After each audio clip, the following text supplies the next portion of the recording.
Hello, hello, hello to all of my wonderful Taurians, gods and goddesses. That would be you. I'm talking to you. Happy Monday to you, Taurus. This is Queen Amun Ra coming to you with a very special reading on today. Again, happy Monday to you, and you. Yes, Taurus, let's get into your reading. These are the Life Seers Tarot deck by Chris Ann. These cards right here are the Sacred Self-Care Oracle deck by Joe Pyle. Let's go. Most High God in the universe, please give me a special reading for my wonderful Taurians as it relates to every area of their lives, specifically in areas of power and intellect, money and wealth, creativity and emotions, and spirituality, and where they need to take action. What information do we have for my wonderful Taurians? Yes.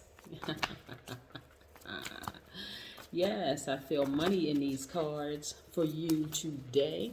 You want to take some time out to pamper yourself. We have 3 planets that are retrograde right now. We have Mercury, Saturn, and Pluto are retrograde right now. So we're going to talk a little bit about that, and we're going to talk about this new moon coming up. So it's a brand new you. You want to take some time out to pamper yourself. You want to start standing. You want to start a savings account, no matter how small it is, because you're going to be filling it up. Yes, Taurus. Stability, your security, where it lies with your money and your family, your friends, the whole 9 yards. So you want to get ready. First card out the deck is a money card. Nice. Listen, very nice. Listen, okay. Here we go. We have the Page of Swords. Some of you all have been in some very challenging relationships, but again, I don't want that to distract you, right? Distract you at all. Matter of fact, like I said, when planets are retrograde, some of those challenging relationships could come back to the forefront where you start thinking about how challenging the relationship was. But I want you all to start looking at it this way, changing your perspective, Taurus. Change your perspective about what you were able to accomplish in the midst of those challenging relationships. What were you able to still do? You were still able to walk this tightrope without looking stressed, because you don't look like what you've been through, right? Imagine somebody getting from here to there, grounding, right? And then it feels like, okay, I'm not really sure, I'm walking on my tippy toes. I'm not really sure what's beneath me if I fall, but the person is not even stressed at all. Matter of fact, they're occupied, right? Mental dexterity. You're able to do multiple things successfully at once without even looking like not even sweat on your brow, right? Yes. Yes, because why? You're logical, you're trustworthy and generous, you're very determined, you're very understanding, you're kind, you're organized, you're very patient, right? You're also very reliable. Yeah, you're practical, you're devoted, you're responsible, you're stable, and you're a guide, right? On top of that, you, like I said, an earth sign, I see you manifesting a great deal of money. So this is what I'm saying. If you don't have a bank account, open up an account, because you're about to fill it up. We also have the King of Wands. A lot of you all are leaders in your workplace. You have an entrepreneurial spirit, plus you're visionary, right? And that is what people love about you all. Like, okay, a Taurus is a person who really stands the ground, like the bull that you are. You're not moving, you're not easily shaken. You just, graciously just kind of going through life, doing things at your pace, but you're actually making it happen. So yes, walk in your fullness. Also tap into the air sign in you. You are more than just a Taurus. That could be your sun sign, but your moon, rising Venus could be in Gemini, Aquarius, or Libra, right? So this is where you're going to be more, if you come in contact with one of those air signs, like if you have any kind of influence with one of those air signs are not going to put up with a whole lot of stuff from people for too long before they cut them off, right? So tap into that part of yourself. This is you taking action. You're a nurturer by default. You're divine feminine by default, Taurus. Doesn't matter if you identify as a man or woman. But this is where you're now taking your sword and you are creating very healthy boundaries around you, right? So yeah, get into it. You've already been challenged in relationships in the past where you felt restricted. But when you start balancing out your own energies, your divine masculine to your divine feminine, for you with your divine feminine to your divine masculine, you start to go back and look like, I could have freed myself a long time ago from some of these relationships. I didn't have to be restricted at all. I could have just freed myself, right? This is you standing in your power. You're already a very, very hard-working, down-to-earth person, right? But you're also getting paid for that. So that's what I said. Open up those accounts. Start investing in stocks. Start doing things that's going to increase your wealth, multiple streams of income. You're already working very hard. Now it's time to activate your power. So you got to see things from another perspective, right? So your perspective is not that you were in challenging relationships or that there's some signs who have just been a real challenge for you. What did you learn from those signs, from watching those signs? Do they allow people, do they overstay their welcome in other people's universe? Or do they cut it quick? They're like, nah, this doesn't work for me. Let me move on. And so what are some things that you can learn from some the other parts of you? Pull your birth chart and you'll see. Pull your birth chart and you'll see. Working out your daily affairs when it comes to money.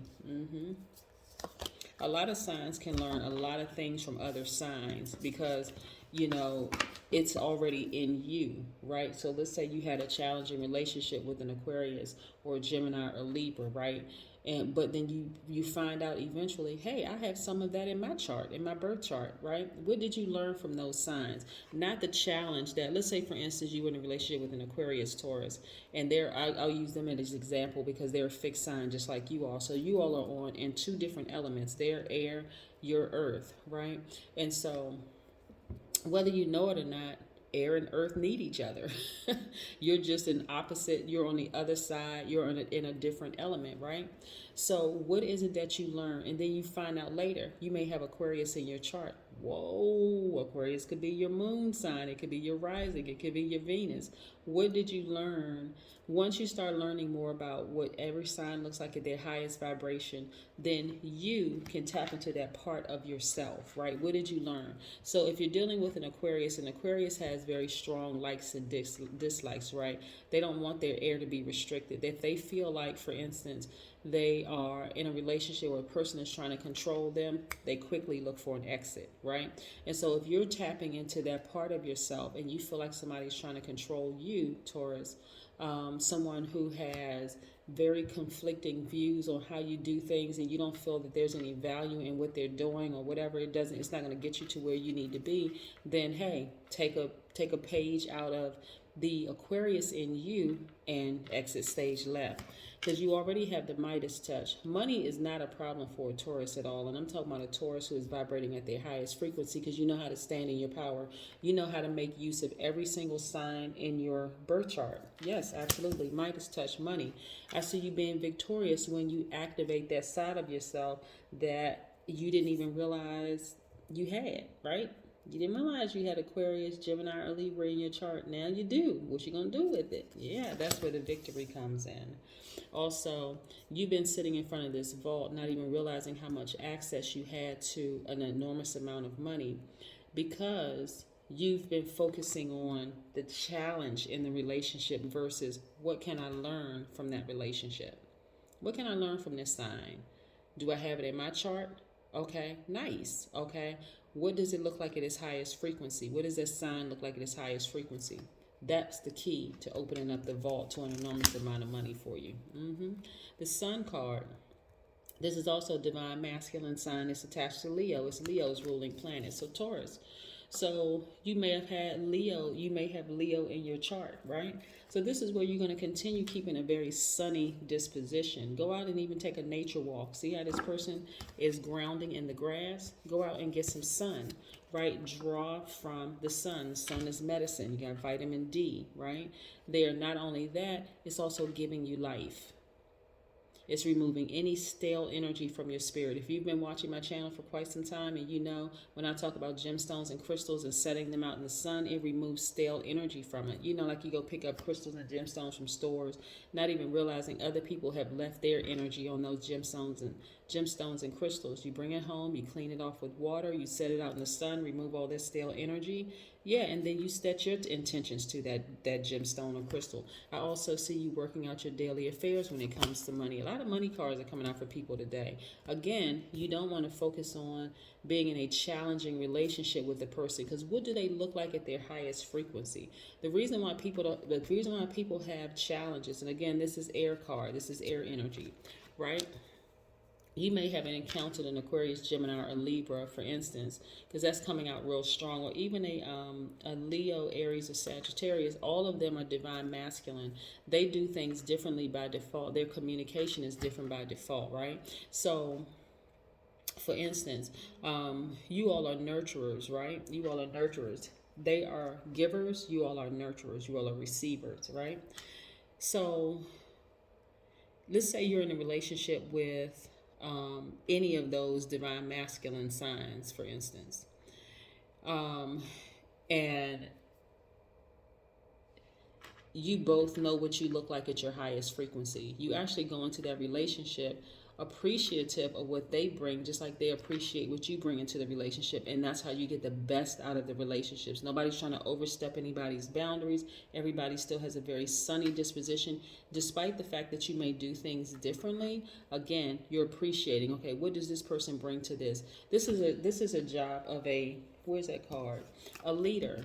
A leader recognizes, for instance, in their employees what strengths people bring to the organization, right? And that's what you are. You're a leader. So you understand what strengths people bring to your universe. Yes, when you invite people into your universe or you step into theirs, what strengths do they bring? So Mercury, which is retrograde right now, Mercury is actually a planet of communication. It actually rules how we understand, how we deliver, how we receive information, right? So this is not where you want to try something new. You don't want to sign any new contracts. You don't want to double check anything related to community. You want to double check anything related to communications. That could be emails, that could be text messages, that could be you just want to keep reviewing stuff. If you have a presentation you have to do at work, you want to check it over and over and over again. We just double check, because again, Mercury being retrograde, again, communication can be totally out of whack. So I don't want you all to be stressed out. For instance, if you send an email and the person says, I never got the email, or if you send a text and they say, well, I never got the text message. Mercury, yeah. Saturn also is retrograde. Saturn is the planet of ambition. Saturn actually rules achievement, career, wealth, and business. So if you want to do something different, if you want a different result, you have to do something different. So what I'm seeing here is to open your mind up to the other parts of yourself, right? You're this one house, Taurus. You have many rooms in your house. You have a moon, rising Venus, and some of in the other rooms in your house, right? And your sun sign is just your identity, right? But it's also your ego. So again, you want to push that ego to the side and enter some of the other rooms in your house and see how you can benefit from some of the other signs in your house, right? Not only that, Pluto is retrograde right now. So Pluto is the planet of death and rebirth. It actually rules big events in your life. So again, this is a time you want to declutter. So if you've been focusing only on Taurus energy, your sun sign or your ego, you want to enter some of the other rooms in your life, in your house, your body, your spiritual house. You want to enter some of those other rooms, and you want to declutter. You want to declutter, remove any low vibration energy from those other rooms, including your sun sign room. You want to remove all of that stuff, because again, prosperity lies ahead for you. But I'm trying to help you all to get to the prosperity, to have it released to you, so that you're not sitting in front of this vault any more cycles, any more moon cycles, not even realizing that you don't have the key to the vault, right? So again, decluttering could mean helping people to see what they look like at their highest frequency. So let's say, for instance, you're in a challenging relationship with somebody. Let's say you're in a challenging relationship with an Aquarius, for instance. We'll just say that, right? And when you're speaking to people's highest vibration, you already know what you look like at your highest vibration. But to an Aquarius, and you're speaking to the Aquarius in yourself, you say things to yourself like, I know that I'm open-minded. I know that I'm a humanitarian. I know that I'm creative. I know that I'm free-spirited. I know that I'm intellectual highly. I know that I'm powerful. I know that I'm friendly. I also know that I'm unique. I'm independent. I'm original. I'm progressive. Yes, and I'm the bearer of truth. That part of you tapping into the Aquarius in you And I'm only using Aquarius for example. But let's say you have Leo, in your chart. You want to speak to your highest frequency in the Leo in you, right? You want to start professing it. I am caring. I do live a great life. I am very optimistic. I'm a natural leader. I'm very kind and protective. I am loyal. I am honest. I am vivacious. I am very humorous. And what other adjectives you want to add to that? This is you speaking to your highest self. You're going into other rooms in your own spiritual house, and you're speaking to the highest vibrations within you. That's gonna accomplish several things, Taurus. It's gonna help you to understand how other signs look at their highest frequency, even if they don't know what they look like at their highest frequency. You do, because you've done the work. And then also, it's going to help you to see that part of yourself that you never even considered looking at. That room, you're now opening up doors in your spiritual house that you never even realized were even there. Go pull your full birth chart, because again, prosperity lies ahead for you. And you don't have to wait on another person to become prosperous at all. I can tell you, the more and more you sit with yourself and you understand your signs in your house, in your spiritual house, the more and more compassion you'll have for people outside of your house, because they may not even know what they look like at their highest frequency or vibration. Yes, look for fairies. I'm telling you, your mind is about to be blown, Taurus. You don't want to repeat another moon phase. You don't want to repeat another cycle of being frustrated from sitting in front of this vault door, not even realizing you have the key to even open your own vault. Yes, so look for fairies. Yeah, things that you just completely never even thought would ever happen for you. It is happening for you right now. The universe is trying to release so much money to you. It's just not even funny. So this is a time you want to get a massage. You want to focus on a healthy body, a healthy mind. Like I said, you want to get clear of what you value the most. That's going to help you find peace. And again, get outside and get some vitamin D. I'm telling you, your answers, everything is going to come from taking a nice nature walk, getting grounded. Some thoughts are going to start coming to your spirit. You're going to start thinking about some people that have come across your path. And some of those people are going to be some of the most challenging relationships that you're going to be thinking about. But guess what? There's a message in that. The message for you is what did you learn from that? What was the best practices? Not how you can change the person, but what did you learn from being in a relationship with that person? That's what I have for you, Taurus. And again, happy health, happy wealth. Bye.